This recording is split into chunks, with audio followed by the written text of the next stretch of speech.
You don't really know how alone you feel until you're deep in the Appalachian Mountains, miles from the nearest town, with nothing but the trail and wind for company. That's where I was in late September of 2022, hiking south from Erwin, Tennessee, through the Unaka Mountain Wilderness. I'd done this section before. It's 4 days solo, just me and my thoughts. The shelters there are spaced far apart. You can hike all day and not see another soul, especially after Labor Day when the crowds thin out and the woods go quiet. I met the man at the beauty spot junction on the first afternoon. He was sitting on a log eating trail mix. He was heavy set, maybe in his mid 50s, with a red face and gray stubble. His pack looked wrong. His gear was strapped all over the outside. He didn't have a rain cover. It just looked like he'd thrown it together in a hurry or didn't know what he was doing. He barely looked up when I passed him, just gave a slow nod. That night, I camped at the first shelter. Inside, there was a trail register, a battered composition notebook with a pen taped to the cover. I signed my name and I checked the entries. The last one was 6 days ago. A woman named Carla from Ohio. She wrote that she was heading south and should reach it the next day. There were no entries after hers. I cooked dinner, listened to the wind rattle the shelter roof, and tried not to think about how empty the woods felt. 2 hours after dark, I heard footsteps on the trail. No flashlight, just a shuffle of boots in the leaves. The man stepped into the glow of my lantern. His pack was sagging and his sweat darkening his shirt.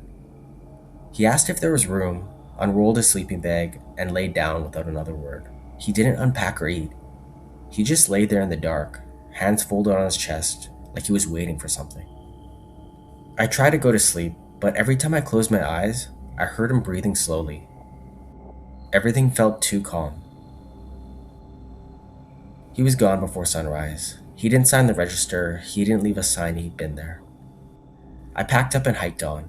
After 40 minutes on the trail, I saw him about 300 yards down, just before the sharp bend. For him to be that far, he'd have to leave before the first light, moving quick in the dark, without a headlamp. I picked a high crop to have lunch. I sat for nearly an hour, watching the switchbacks below. The woods were silent, just the usual sound of wind and trees. Later that afternoon, the air changed. It felt charged, like before a storm. Around 3:40, I heard something moving parallel to the trail, maybe 60 feet out. Footsteps crunching dry leaves. Steady, keeping pace with mine. Not the crashing of deer or the quick scuttle of a raccoon. This was deliberate. When I stopped, it stopped. When I sped up, it matched me. Once, I just called out. Just a quick, "Hey!" And the woods went dead silent. I didn't run, but I walked faster than I ever have. My heart was pounding. Every hair on my neck was standing up. When I finally got down, the sun was low and the lot was empty, except for my car and a dark green pickup with Tennessee plates. I didn't see anyone in it, but the windows were tinted, and something about the angle made me feel watched. I got in, I locked my doors, and just waited. 20 minutes, staring straight at the trailhead, muscles tense. No one came out. There was no movement in the trees. I drove until I could get a signal. I called the Cherokee National Forest Ranger Station. The ranger listened, took my name, and said they'd send someone to check. He sounded tired, like he'd heard it before. When I got home, I tried to find Carla from Ohio. Her name is in the online shelter register, but there's no record of her reaching her destination. No social media posts, no trip report, nothing. People disappear from the trail all the time, but usually for good reasons. Still, I kept thinking about that truck. It wasn't there when I parked 4 days earlier. I never saw anyone driving it, and nobody came out of the woods to claim it. If you've ever inherited something you didn't want, you know the feeling I had. It's a mix of guilt, dread, and curiosity. That's what I felt when my Uncle Owen died in March 2021 and left me 11 acres out in North Carolina, in the section of the Appalachian Mountains. The state was stuck on probate for 7 long months. No will, just a mess of paperwork, distant relatives who never visited, and a house that sat silent and locked while the seasons changed. In April, a local locksmith changed the locks. His invoice is still in my files, a little proof of how official it all felt. I arrived in October, alone. Leaves were already turning. The air was sharp and damp. My plan was simple. Clear the house, sort his things, and get it ready to sell. I told myself I'd be gone in a week. The first thing out of the place was the firewood. There's a covered rack on the north side of the house. My uncle always kept it stacked. Neat rows, seasoned logs dark with age. In every estate photo, it's full. Maybe a quarter was left, and the wood that remained was pale, freshly split, rough at the ends. It was like someone had been burning through it in a hurry. I tried to brush it off. Maybe a neighbor helped themselves. Around here, empty houses don't always stay empty. I restacked the wood, but I noticed the footprints in the dirt, bigger than mine, leading away toward the tree line. Inside, the house felt heavy, the kind of quiet that makes you notice every little sound. The second sign came on the third morning. I brought in a week's worth of food, canned beans, bread, a bag of coffee, and a few apples, all in a cardboard box in the kitchen. When I woke up, the bread and coffee were gone. The cans hadn't been touched, but the apples were missing too. The back door was still locked, the deadbolt shining new. Every window hatch was locked from the inside. There was no broken glass and no forced entry. I called the sheriff. A deputy came out, walked around the property, looked over the doors and windows. He suggested maybe a raccoon, maybe a neighbor with a key. That night, I barely slept. On the fourth day, I finally did what I should have done the first night. I walked around the whole property, from the overgrown field behind the house to the thick pine woods on the eastern edge. There was an old tool shed in the northeast corner, hidden behind a fallen tree. I never noticed it in the estate photos. The wooden latch was loose. I found a rolled up sleeping bag, a battered water jug, a camp stove, and a pair of work boots placed right by the door. The sleeping bag still was warm. I left fast, my heart hammering, locked myself in the house, and called the sheriff again. This time, a younger deputy came out. He took it seriously, photographing everything, begged the water jug for fingerprints, and called for backup. They searched the woods. They found a fire ring 200 yards upslope, with fresh ash, crushed cans, and charred bone from deer. But they didn't find anyone. Later on, when I calmed down, I realized what bothered me the most. The boots weren't just by the door, they were facing it. Like someone had slipped them off in a hurry and planned to put them back on if they needed to run.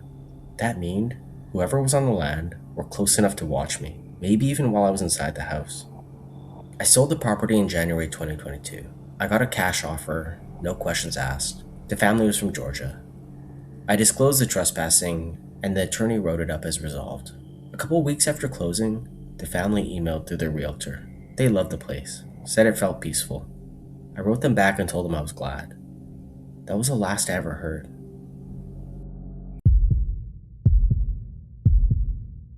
Some roads in Kentucky aren't on any map. They turn to gravel, then dirt and grass. That's where I found myself in May of 2020, working on a census. This was a temp job, paid $20 an hour. I had a badge and a tablet loaded with addresses the government wanted checked off.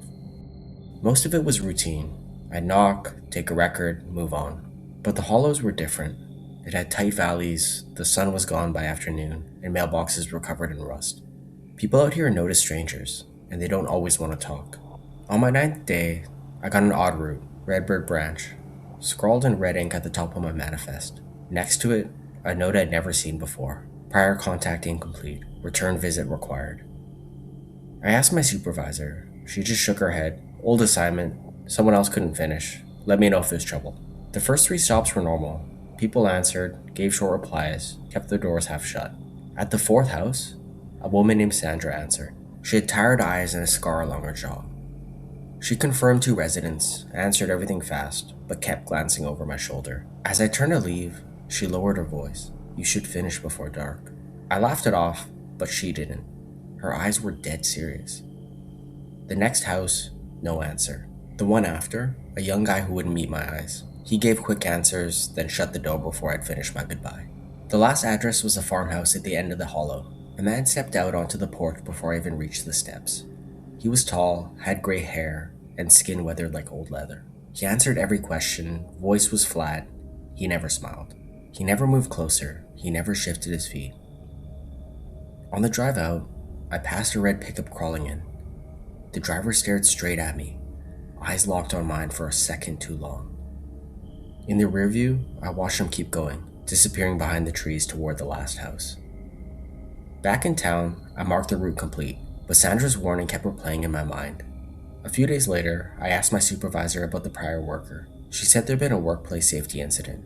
Nothing more. Months later, I got a report half blacked out. Blunt force trauma, non-criminal. There was no details and no names. It didn't make any sense. You don't get bruises like that falling downstairs. I went back through my notes. I found the detail that I almost missed. Sandra's scar.